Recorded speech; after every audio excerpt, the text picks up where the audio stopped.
What is St. Basil Academy? First and foremost, it's a home, and the children know that. It's a place where children are allowed to grow, and my staff is allowed to grow, in a very safe environment.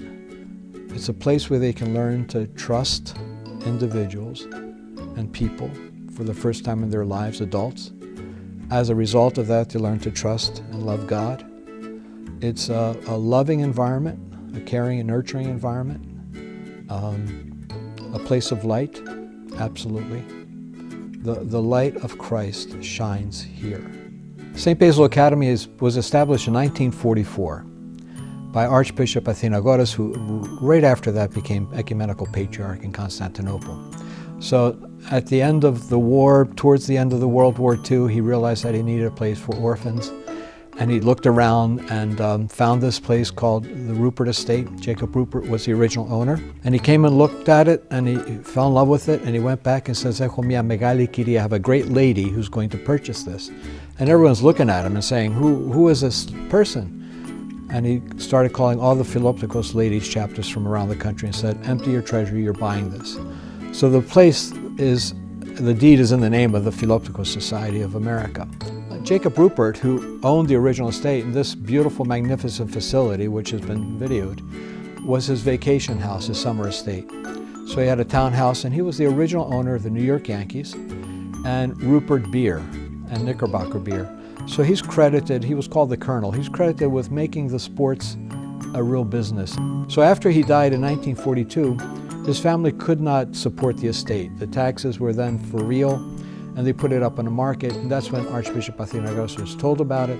He came and he saw it and then purchased it. But from the very beginning, the Archbishop knew and realized that it wasn't just for orphans, but there were situations where a divorced parent, a widowed parent, couldn't really raise the children. The grandparents weren't able to take care of them. So from the very beginning in 1944, children came that were from broken homes, from divorced parents, from deceased parents, from emotionally disturbed or sick parents, and that's continued. Hi, I'm Sam. I'm gonna be 13 in March, and I've been here since I had just turned 6. It feels relieving to be here because I sort of have, there's sort of the feeling that if, my mom can't take care of me and my dad is working, that I can come here and, because we don't have a lot of money, so if my mom, if she's having to deal with money, I don't have to, we don't have to be her main problem here. St. Basil is so special to me because, they're a family. We fight like a family, we eat dinner together, we go to chapel together, we go on vacations together, we do a lot of things together. And when I was at home, we didn't really do that. I would eat dinner separately, or I'd be doing my homework by myself, but at St. Basil's, they would help me with my homework, they would go over and beyond. I came here not doing so well in school at home. I was getting suspended, I was getting bad grades, and St. Basil's was taking me to another school. I wasn't doing so good in that, so they had me homeschooled here, and it's been going really well so far, and they just taught me how to step up my game up a little. For me, St. Basil's was really important because I remember getting here, actually, and Father Kostas was asking me how I felt about church, and I was like, well, I've never gone to church before, but I'll try it, and that was my answer. I ended it on that note, and I was like, okay, fine, whatever. And I went to church, and I didn't like it the first week, and I was kind of like, this is a waste of time, I could be sleeping. And then I about a half a year in, I started going to Orthros every morning.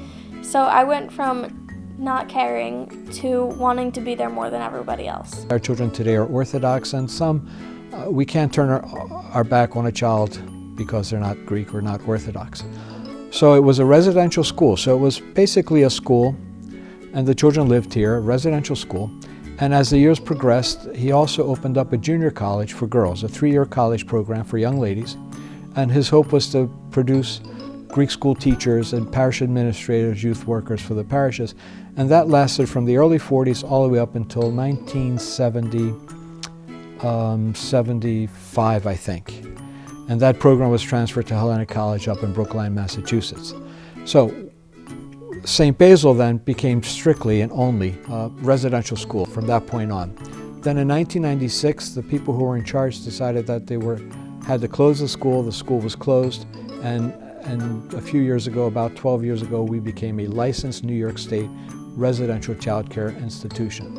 So we're the home. We do everything any other home does, any family does for their children, from making sure that they're eating properly and being clothed and educated, and health and dental. We have wonderful Greek American dentists that are volunteers, and they service the children. It's just incredible what happens with the youngsters. We have children with braces, and that's all donated. It's all absolutely for free. So we raise the children like any Greek Orthodox family would, with those kinds of values. They do go to church. We have a beautiful chapel. They go to church on a daily basis, Monday through Friday, from 5:30 to about 10 to 6, a brief service and a little sermon. Father Anthony is our chaplain, and he does that service. Sunday mornings we have Divine Liturgy. And we have a few people that come from the outside, so there's a community. We have old-timers, we have middle-aged, we have families with younger children, and it's really beautiful. The children, education is very important for us and for them. So the younger children go to Bishop Dunn Memorial School, which is in Newburgh, New York. That's kindergarten through 8th grade, and then 9th grade and up, they go to Haldane High School, which is about 1.5 miles, 2 miles down the road in Cold Spring, New York. And we pay tuition. We pay tuition for both of them. And it's rather costly.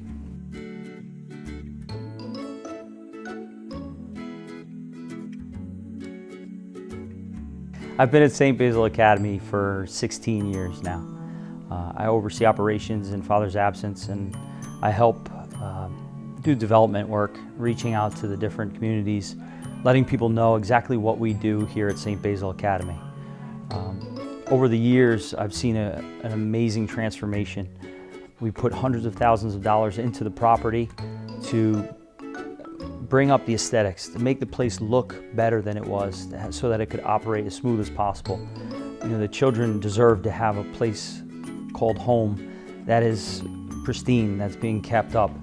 And the thought was, if we show them and we invest in the facilities, we'll teach the children that we care. We truly care about what we do here at the Academy. So we've done a lot of renovations, roofs, windows, and a lot of this is through amazing, generous donations from our National Philoptochos, who's the owner of the property, and from a lot of individuals. We survive on the generosity of man. Individual contributions from different churches, from different people, corporations. That's how we get by, and we need every penny we can get. We don't receive any state or federal funding, but we are blessed to have the Vasilopita collection every January. It will be gathered up from all the different churches around the United States, and they'll send in, the money is sent into the National Philoptochos. They stipend us every month so that we can make ends meet and we can provide the best care we can possible for the children. We pay for their education, their food, health care, anything that they need, anything a normal family would need. We're just a giant family. We're a family with one father and a lot of parents, but we have 20 children with a lot of needs. So we rely heavily on the generosity of man to get everything taken care of. I've been here a total of 21 years, but this last stint is 17 years. And 17 years ago when I came, the children were really basically out of control. It was a very different place than what it is now. But typically a child comes to us, and depending on their family situation, quite often, we call it their affect, they have a blank stare, to vlematus. It's really, it almost doesn't go anywhere. It just stops, okay? A good painter is able to paint the eyes, and you have some insight into the painting of the eyes. Well, the children will come to us and there is no affect. And it's troubling to me. I don't think that most people would see it or realize it. And it would take us maybe 2 or 3 months for that to change, where they're able to relax. Now it takes days. When they know that there's structure and there's routine and there's people who care for them and it becomes evident, and the other children become their mentors. So what happens is that they come with baggage, whatever it may be, emotional, deprivation, sometimes it's as simple as hunger, and we're not talking about physical hunger, we're also talking about emotional, spiritual hunger. And as they become more settled here, little miracles happen, and sometimes they're big miracles. And you see that dovlematus, you can see inside their soul. I mean, the eyes are the window of the soul. But that happens, and without exaggeration. And they relax, and they become who they were meant to be in their creation by our Lord and Savior Jesus Christ. And that's really important. And it's not hot air, it's not just words, it's the reality of what happens with the lives of these children. And then all of a sudden they're smiling. All of a sudden, you know, I tell people, when children come, when people grow up, they have a certain emotional stuff inside of them. And sometimes it's good and sometimes not so good. So what we ask the children to do is to let go of that stuff, the ugly, the dark, the black, the bitterness, the angry, the upsetness. But you know what? That's an unknown area for them. You know, what they've grown up with 8, 9, 10, 15 years of age, that's who they are and that's what they know. And then all of a sudden we're asking them to let go of it. And that becomes almost terrifying for them. But while they're letting it go, that vacuous space inside of them is filled with what? It's filled with the consistency of agape, of concern, of caring, of oversight. Did you do your homework? Never have they ever heard those words in their lives, okay? Whether they went to school or not, didn't matter. And then all of a sudden, we're not only asking them to get rid of the yuck in their little beings, but we're also helping to replace it with wholesome, healthy, Greek Orthodox, caring, nurturing, loving, God-like behavior and values. So what you see are the children in that life process. And they really are, they're wonderful. I learned how to be respectful. I came here at such a young age, so they taught me like everything. I've been through everything with them. I've been through they taught me how to read. They taught me how to write pretty much. They taught me how to drive. They taught me how to, cope with myself when things got really hard. They taught me how to behave around other people. They taught me, they brought God into my life. I didn't really believe in God until I came here. They actually took me on a trip to Ivalonian Village, so I had a great time there. Ivy taught me a lot of stuff, and I love this place. I can't see myself without this place. I feel this is home for me is because they give me opportunities that my family couldn't give to me at home. They gave me coping skills, it gave me skills to get through life that I really couldn't figure out on my own. I don't know where I'd be without this place. I've had a lot of issues in the past with a lot of different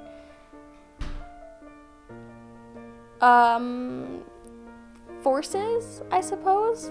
Parental, myself. I guess not substance, but lack of substance. So if I needed help with something, I didn't have it. Because I came here young, so I learned mostly consequences here because there weren't like my parents didn't have time to deal with me. So I came here, I was 6, and I was a really bad 6-year-old from what I've heard. So I guess I've learned not to play around in the wrong way and not to be mean. We've been blessed because when I came 17 years ago, we had a few people that were here on staff, and we kept the key people. So I've got people who've been on staff for 17, 18, 19 years, and they're very good at what they do. We do trainings during the course of the year. The big one is in August before the school year starts, and it's a good solid 3 days of training. They have to be certified in a state-sponsored program. It's like Life-Based Interview, and it's put out by Cornell University. And then during the course of the year, they do a half day or sometimes a whole day of training, in-service training. Most of our young people, most of them are young people and they're college graduates. So they come with a background in psychology or religion, Hellenic College, Holy Cross School of Theology graduates. And they come with that background. And then we do the in-service training. So they'll shadow with my director of residential life, Mr. Todd August, and they learn, and then he's on top of them for those days. And so far, thank the good Lord, we've been blessed with some really fine people. We also have clinical services. We have a clinical social worker who's been with us, I think, 7 or 8 years. She's been wonderful. We have a nurse who's been with us, I think, for 16, 17 years. A very fine Christian woman who's got wonderful values, and all that influences the children. St. Basil Academy has about 250 acres. The original parcel was about 450, but over the years some have been released to a wildlife sanctuary. We actually have, the Audubon Society has taken ownership of part of the property behind St. Basil Academy. It's actually called Constitution Marsh. And now it's a refuge for birds. It's a bird sanctuary. But it's beautiful because it's the only thing that's in between us and the majestic Hudson River. So being that it's state owned now, it's protected forever. So we'll always maintain that view. At St. Basil Academy, we have our main building, which we're in currently, and we have about 20 different buildings. We have a gymnasium and with an indoor pool.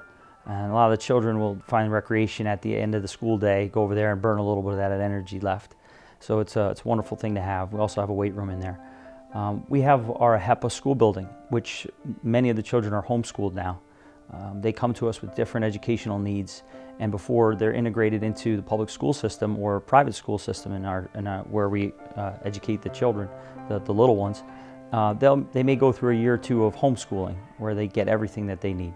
Or if there's special needs that they have, they're met on a one-on-one basis. And think about how wonderful that is for a child to have one-on-one education. We also have 3 boys' dormitories when you first enter our property on our immediate left. And then we have 4 girls' dorms at the top of the hill. Now currently we only have 20 children, so the girls occupy one building and we have the other buildings for visitors. So we use that as a place where groups, Goya groups, and different churches can come up with a Philoptochos or Daughters of Penelope chapter and a HEPA chapter, and they can come to St. Basil Academy, and they can actually come and see where their contributions go. It's really interesting because we used to get, 4 or 5 years ago, I would get anywhere from 1 to 5 phone calls every 3 months. And that stopped, and I keep questioning myself with a priest. Mainly a priest would call up and say, we've got a situation. And that doesn't happen so often anymore.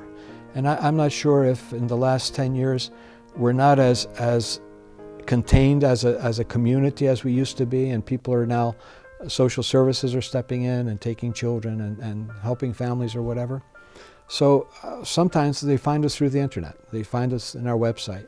I'll get a phone call from a Philoptochos lady who says there's a situation. We, on occasion, a priest, but not as much as we used to. So what happens is we get the information, we've got a form that we fill out, we send them the packet, which is really very detailed. We absolutely need their academic record, their medical record, their dental, any clinical, psychiatric issues. And once we get that, there's the intake process where we evaluate, we try to meet with the child and the guardian or parent, whatever the situation may be. And then if we believe we can help the family and the child and children, then we take them in. I love it here, and this place is, without St. Basil's, I don't know where I would be.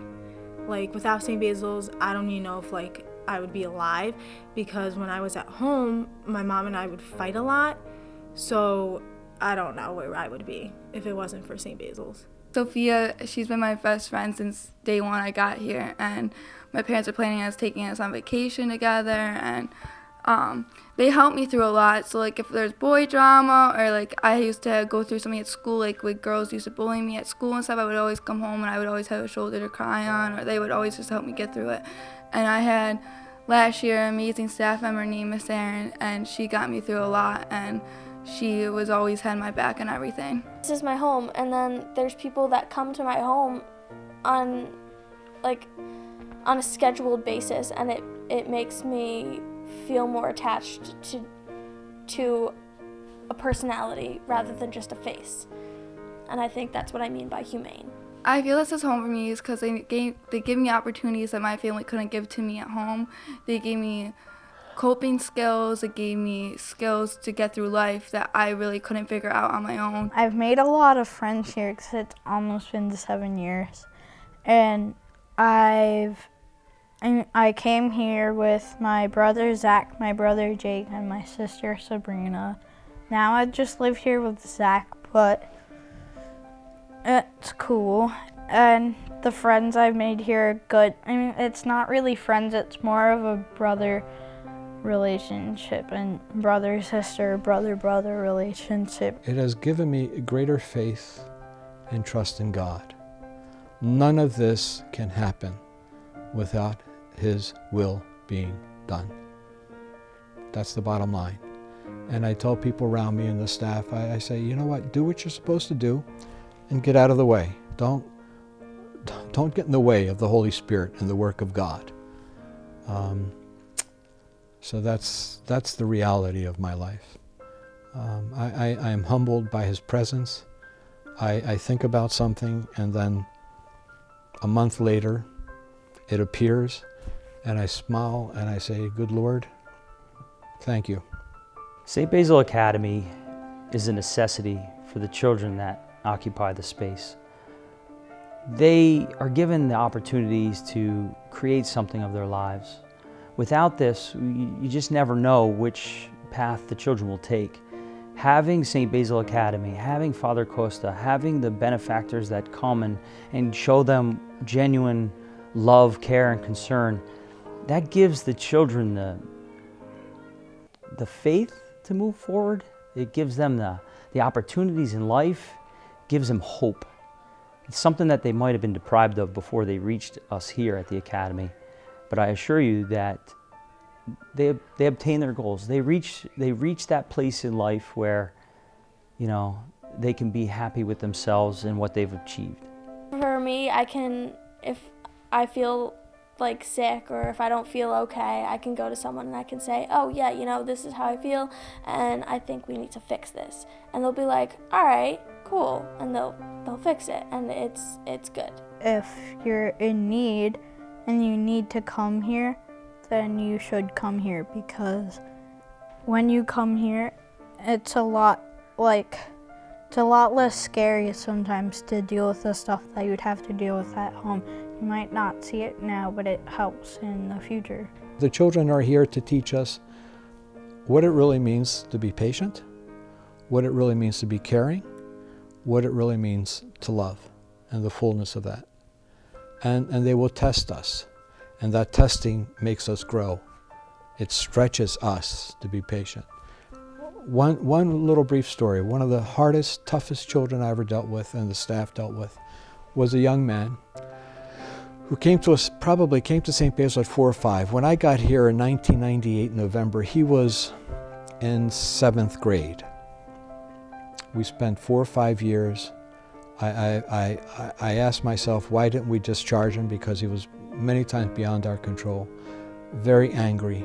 We talk about tovlema, the eye. I saw nothing but darkness in his eyesight. That scares me. And we were tenacious. Why? I don't know why. But you know what? Something happened. And I tell the staff, if we're able to and we're wise and God-loving and God-fearing, the children will come to a path like Hercules. You take the right path or the wrong path. And we can bring the children to that point. But then they have to make a conscious decision. That's the only way their lives will be okay. They have to, whatever it is, we can't make them make that decision. He made the right decision. Where I'm from isn't home. Where I'm from is a place to go. But this is where I really made a connection to myself. I was very, very detached, and I made a connection to myself here and learned how to basically forgive other people and myself for things that have happened, and to love myself the way I need to be loved so that other people can receive it from me as well. And I think that's something that was really important for me, something I lacked in skill. So that was something that I really enjoyed. I love St. Basil's. It brought me religion. I had never walked into a church until the day I got here. This has always been my family, I guess, because yeah, it's always been my family. I don't really the family at my house is obviously like my family, but this has always been my family. What I really don't know what I would have done without St. Basil's. St. Basil Academy is really a very unique place. We get examined by the New York State Office of Children and Family Services, and in their final statement they say other organizations, institutions like this should go and see what St. Basil does. We're as close to being a family as humanly possible. But a family doesn't live in isolation, does it? A family lives because there are others around it that help it grow and help it be. And you are part of that extended family. We need for you to remember St. Basil, to pray for St. Basil, to make a referral if you see a family that is disillusioned, that is going through a hard time, that is having struggles, and see, even if it's something way out there, and we need you to keep us in your prayers and please help any way you can.